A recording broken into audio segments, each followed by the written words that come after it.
जून 2026 को चलाया गया। दक्षिण कश्मीर में आतंक नेटवर्क और मददगारों पर लगातार कार्रवाई अब भी जारी है, लेकिन धीरे धीरे जो पन्ने खुले हैं उन पन्नों में निकल कर आया है हाफिज सईद।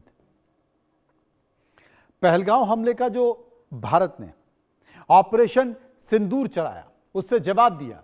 आखिर तब क्या हुआ था वो भी जानिए। भारत ने 6 से 7 मई की रात 1:05 पर पीओके में एयर स्ट्राइक की। ऑपरेशन सिंदूर के दौरान कुल 24 मिसाइलें दागी गईं और पाकिस्तान पीओके में 9 आतंकी ठिकानों को निशाना बनाया। रिपोर्ट्स के मुताबिक 100 से ज्यादा आतंकी मारे गए। जैश ए मोहम्मद के ठिकानों को भी टारगेट किया गया। मौलाना मसूद अजहर के परिवार के 10 सदस्य और 4 सहयोगी मारे गए। यह हुआ था उस दौरान। ऑपरेशन सिंदूर में जो एयर स्ट्राइक की उसमें 9 आतंकी ठिकानों को निशाना बनाया गया। कौन कौन थे यह भी जान लीजिए। बहावलपुर, मुरीद के ये आतंकी ठिकाने जिनका मैं जिक्र कर रहा हूं, तहरा कला, सियालकोट, बरनाला के बाद फिर कोटली और कोटली के बाद फिर मुजफ्फराबाद, और ये तमाम सारे नाम जहां पर भारत ने आतंकी ठिकानों पर हमला किया, उन ठिकानों को ध्वस्त किया। जिन ठिकानों पर हमला हुआ वहां कौन कौन थे ये भी जान लीजिए। बहावलपुर में मरकज सुभान अल्लाह जैश ए मोहम्मद का आतंकी है ये। इसके साथ साथ दूसरा तहरा कला में भी हमला किया था ऑपरेशन सिंदूर के दौरान। सर्जल कैंप था, जैश ए मोहम्मद का ये भी अड्डा था। चौथा सियालकोट, महमूना जोया हिजबुल मुजाहिदीन का आतंकी। बरनाला मरकज अहले हदीस लश्कर तैयबा। कोटली मरकज अब्बास जैश ए मोहम्मद का। मशकर राहिल शाहिद हिजबुल मुजाहिदीन का। मुजफ्फराबाद में साबई नाला कैंप लश्कर तैयबा, शैयादाना बिलाल कैंप जैश ए मोहम्मद का। ये तमाम आतंकवादियों के कैंप थे, अड्डे थे, किस नाम से बनाए गए। अब इसी मुद्दे को लेकर हमने एक सर्वे कराया, हम लोगों के बीच गए, वहां जाकर कई सारे सवाल पूछे। जो सवाल हमने उनसे पूछे, लोगों ने उस पर अपनी राय भी दी है। जो सवाल पूछे वो पहला सवाल आपकी टीवी स्क्रीन पर, पहला सवाल था कि क्या एनआईए द्वारा हाफिज सईद को सप्लीमेंट्री चार्जशीट में आरोपी बनाना सही कदम है। जो राय निकल कर आई उसमें 30% लोग इस बात का जिक्र कर रहे थे, हां जांच मजबूत होगी इससे। 14% लोग कह रहे थे यह राजनीतिक मामला है। 53% लोग कह रहे थे यह जरूरी कार्रवाई है और 3% इस पर कुछ भी कहना नहीं चाहते थे। सर्वे का एक और सवाल, क्या हाफिज सईद पर भारत के खिलाफ जंग छेड़ने का आरोप गंभीर माना जाना चाहिए? 20% लोगों ने कहा यह बेहद गंभीर मुद्दा है। 54% लोगों ने कहा हाफिज सईद को सजा मिलनी चाहिए। 20% लोगों ने कहा अंतर्राष्ट्रीय स्तर पर कार्रवाई होनी चाहिए। भारत तो हमेशा लगातार कहता रहा है, लेकिन होती कहां है। 6% इस पर कुछ भी नहीं कहना चाह रहे थे। सर्वे का तीसरा सवाल जो हमने लोगों से पूछा कि क्या पाकिस्तान में बैठे आतंकियों के खिलाफ भारत को और सख्त कदम उठाना चाहिए, कूटनीतिक सैन्य दोनों स्तर पर कदम उठाए जाने चाहिए। 60% लोग इस बात का जिक्र कर रहे थे। 11% लोगों ने कहा नहीं बातचीत जरूरी है। 27% लोगों ने कहा कूटनीतिक दबाव बढ़ाया जाना चाहिए। 2% इस पर कुछ भी कहना नहीं चाहते। चौथा सवाल जो हमने लोगों से पूछा कि क्या सीमा पार आतंकवाद की सबसे बड़ी सुरक्षा चुनौती है? 24% लोगों ने क्या कहा? 24% लोगों ने कहा हां बहुत बड़ा खतरा है।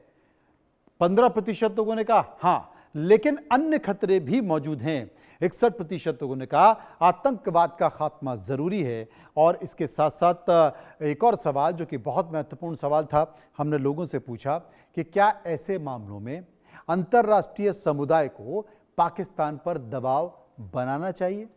कैसे बनाएंगे, वो तो रेड कारपेट बिछा के बुला रहे हैं, लेकिन लोगों ने क्या कहा? 49% लोगों ने कहा सख्त कार्रवाई होनी चाहिए। 12% लोगों ने कहा नहीं ये आंतरिक मामला है। 39% लोगों ने कहा संयुक्त राष्ट्र स्तर पर कदम उठाने जरूरी हैं। ये तमाम राय निकल कर आई। विस्तार से चर्चा करते हैं, समझने की कोशिश करते हैं। मेरे साथ कुछ मेहमान जुड़ रहे हैं। Group captain Tapesh Chaudhary, defence expert मेरे साथ मौजूद हैं। संजीव श्रीवास्तव विदेशी मामलों के जानकार मेरे साथ मौजूद हैं। सबसे पहले मैं संजीव चौधरी के पास चलूंगा और उसके साथ साथ शेख नासिर नेता पीडीपी भी मेरे साथ होंगे और हामिद खान पाकिस्तानी पत्रकार होंगे। लेकिन सबसे पहले मैं संजीव जी के पास चलूंगा। संजीव जी, एक बार फिर से हाफिज सईद निकल कर आए।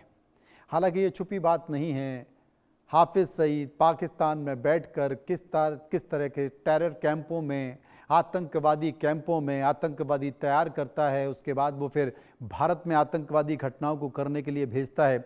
मुंबई में भी इसी तरह के नामों का जिक्र निकल कर आया था। लेकिन पाकिस्तान की बात अलग है, पाकिस्तान को पता है, इसलिए पाकिस्तान उसको शह भी देता है, संरक्षण भी देता है और किस तरीके से सुरक्षा भी देता है। और पाकिस्तानी अधिकारी, सेना के अधिकारी और पुलिस के साथ मिलकर वो मंच शेयर करता है, ये भी हमने देखा है। लेकिन इन तमाम परिस्थितियों के साथ संजीव जी, एक बार फिर से पहलगांव जो आतंकी हमला है उसमें नाम निकल कर आ गया हाफिज सईद का, क्या कहेंगे? देखिए मनोज जी, इसमें कोई दो राय नहीं है कि हाफिज सईद ने भारत के खिलाफ बड़े आतंकी कृत्य किए हैं और वो पहले ही 26/11 जैसे भारत के ऊपर किए गए सबसे बड़े आतंकी हमले का गुनाहगार है। और वो जाहिर है कि हमारे पास इसके पर्याप्त सबूत हैं कि किस तरीके से ये जो लश्कर-ए-तोयबा और इसके लश्कर-ए-तोयबा की आड़ में उसको कवर अप करने के लिए जमात-उद-दावा इत्यादि का संगठन बना करके ये हाफिज सईद नामक जो आतंकी है वो किस तरीके की साजिशें भारत के खिलाफ रचता रहा है। उसके जहर